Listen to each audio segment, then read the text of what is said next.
الحمد لله نحمده ونستعينه ونستغفره ونعوذ بالله من شرور أنفسنا ومن سيئات أعمالنا من يهده الله فلا مضل له ومن يضلل فلا هادي له وأشهد أن لا إله إلا الله وحده لا شريك له وأشهد أن محمدا عبده ورسوله قال الله تعالى في كتابه الكريم يا أيها الذين آمنوا اتقوا الله حق تقاته ولا تموتن إلا وأنتم مسلمون وقال تعالى يا أيها الناس اتقوا ربكم الذي خلقكم من نفس واحدة وخلق منها زوجها وبث منهما رجالا كثيرا ونساء واتقوا الله الذي تساءلون به والأرحام إن الله كان عليكم رقيبا وقال تعالى يا أيها الذين آمنوا اتقوا الله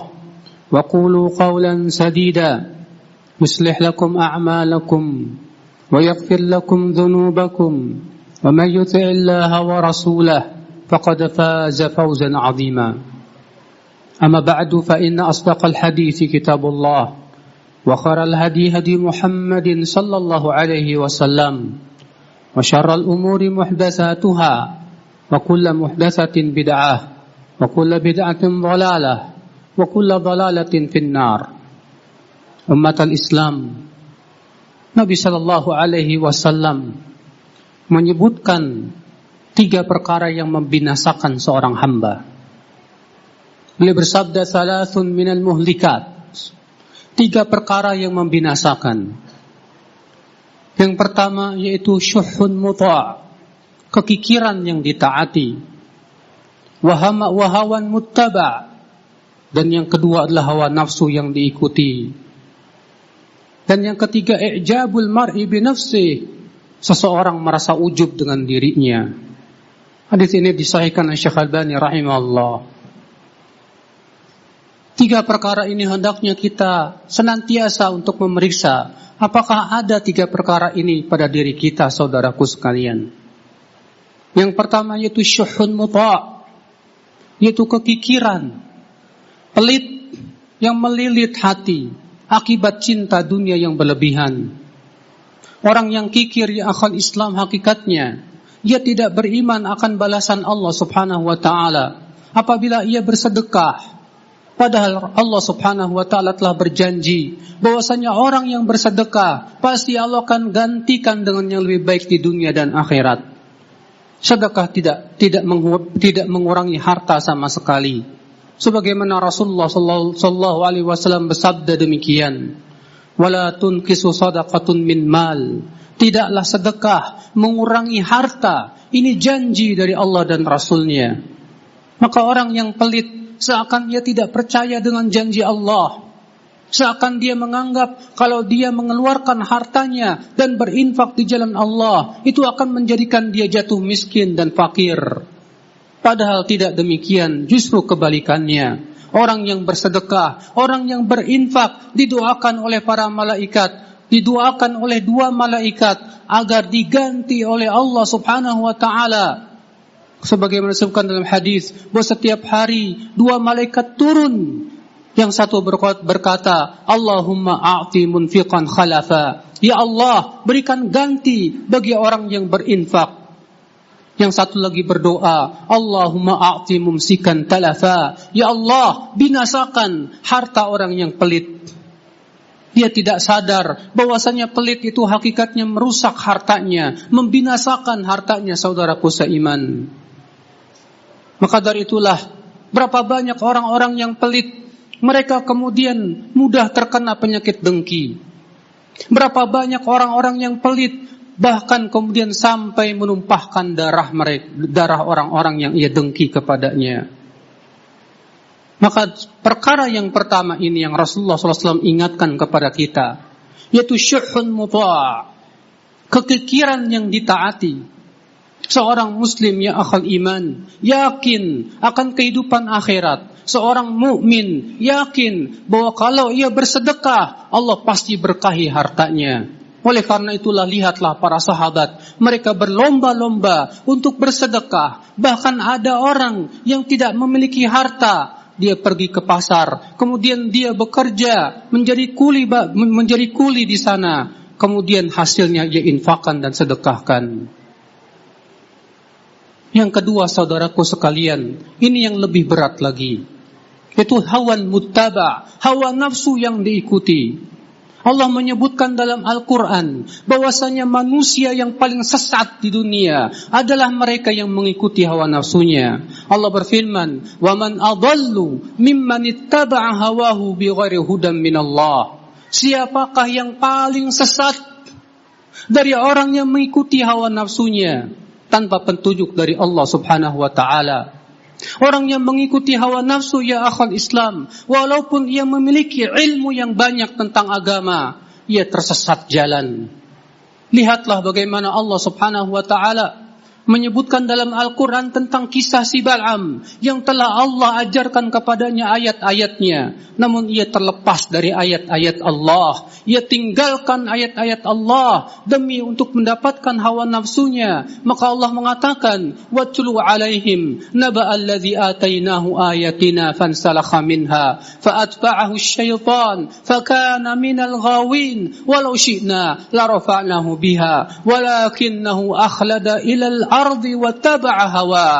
Bacakan kepada mereka tentang kisah orang yang telah kami ajarkan ayat-ayat kami kepadanya, lalu ia lepas dari ayat kami, lalu setan pun mengikutinya, dan jadilah ia orang-orang yang tersesat. Kalaulah kami kehendaki, kami akan muliakan ia dengan ayat-ayat kami, akan tetapi ia lebih condong kepada dunia dan mengikuti hawa nafsunya. Umat al-Islam, Allah menyebutkan dalam Al-Quran bahwa orang yang mengikuti hawa nafsu, mempertuhankan hawa nafsu, Allah sesatkan ia di atas keilmuan. Allah tutup mati hatinya, telinganya dan matanya, sehingga tidak lagi bisa membedakan mana yang hak dan mana yang batil. Allah berfirman, "Afara'aita man ittakhadha ilahahu hawah wa adallahu Allahu ala ilm." Bagaimana pendapatmu tentang orang yang mempertuhankan hawa nafsunya dan Allah sesatkan ia di atas keilmuan? Ilmu yang banyak percuma dan tidak akan ada manfaatnya apabila pelakunya senantiasa mengikuti hawa nafsunya.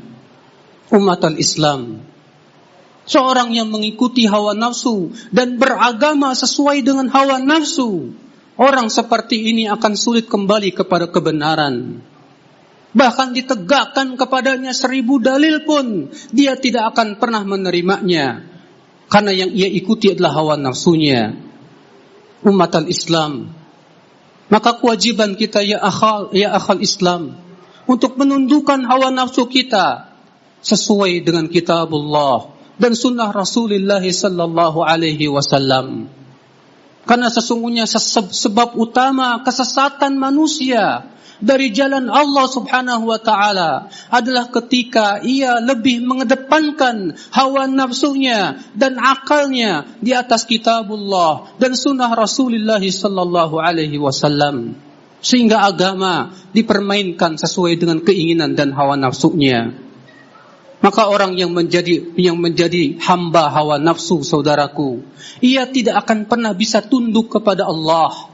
Dia tidak akan pernah bisa taslim kepada Allah. Dia tidak akan mampu menghambakan dirinya kepada Allah secara sempurna. Untuk mengatakan sami'na wa ata'na, itu perkara yang paling berat baginya. Sehingga akhirnya ia beragama, ia pilah dan pilih sesuai dengan seleranya saja, sesuai dengan perkara yang sesuai dengan kepentingannya saja. Inilah orang yang paling sesat di dunia. Dia beragama sesuai dengan hawa nafsunya. Aqulu qawli hadza wa astaghfirullah li wa lakum.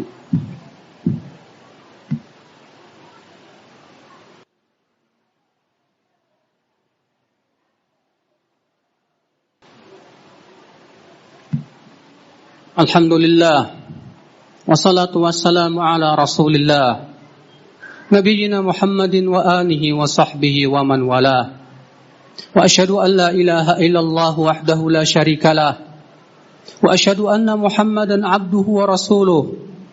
Umat al-Islam, kemudian perkara yang ketiga yang membinasakan, i'jabul mar'i bi nafsi, seseorang merasa bangga dengan dirinya, bangga dengan hartanya, bangga dengan motornya yang mewah, bangga dengan mobilnya, dengan rumahnya yang megah, bangga dengan banyaknya amalan saleh.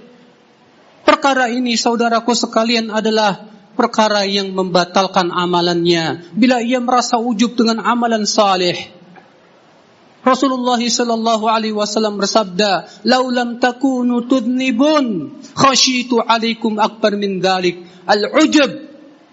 Rasulullah SAW bersabda, kalaulah kalian tidak berbuat dosa, aku khawatir atas kalian yang lebih berat dari dosa, yaitu merasa bangga dengan banyaknya ibadah. Ujub membatalkan amal, saudaraku sekalian. Seseorang yang merasa ujub dengan kendaraannya, dengan hartanya, dengan dirinya, ia terancam diadab dalam kuburnya. Rasulullah SAW bersabda, "Bainama rajulun yamshi qad a'jabathu jummatuhu wa burdah." Ketika seseorang berjalan dan ia merasa ujub dengan rambutnya yang bagus dan pakaiannya yang indah, idh khusifa bihil ard, tiba-tiba Allah tenggelamkan ia ke dalam bumi. Fahuwa yatajaljal fiha ila yaumil qiyamah, dan ia terus diadab sampai hari kiamat. Banyak di antara kita memiliki barang yang mewah. Kita ujub dengan barang tersebut. Ada orang yang punya motor yang sangat mewah dan mahal, kemudian ia mengendarainya dengan penuh rasa ujub dan kesombongan. Hakikatnya benda itulah yang akan menjerumuskan ia ke dalam api neraka. Aisyah radhiyallahu anha pernah merasa bangga dengan pakaian yang ia lakukan, yang ia pakai. Maka kemudian Aisyah segera sadar, dibukanya pakaian itu dan segera diinfakannya di jalan Allah. Demikian salafus salih ya akhal Islam.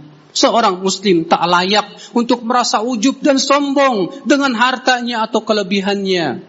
Karena sesungguhnya semua itu adalah pemberian dari Allah Azza wa Jalla. Inna Allah malaikatahu yusalluna ala nabi. Ya ayyuhalladzina amanu sallu alaihi wa sallimu taslima. Allahumma salli ala Muhammad wa ala ali Muhammad. Kama sallaita ala Ibrahim wa ala ali Ibrahim innaka hamidun majid. Wa barik ala Muhammad wa ala ali Muhammad kama barakta ala Ibrahim wa ala ali Ibrahim innaka hamidun majid. Allahumma ighfir lil muslimina wal muslimat wal mu'minina wal mu'minat al ahya'i minhum wal amwat innaka sami'un qaribun mujibud da'wat.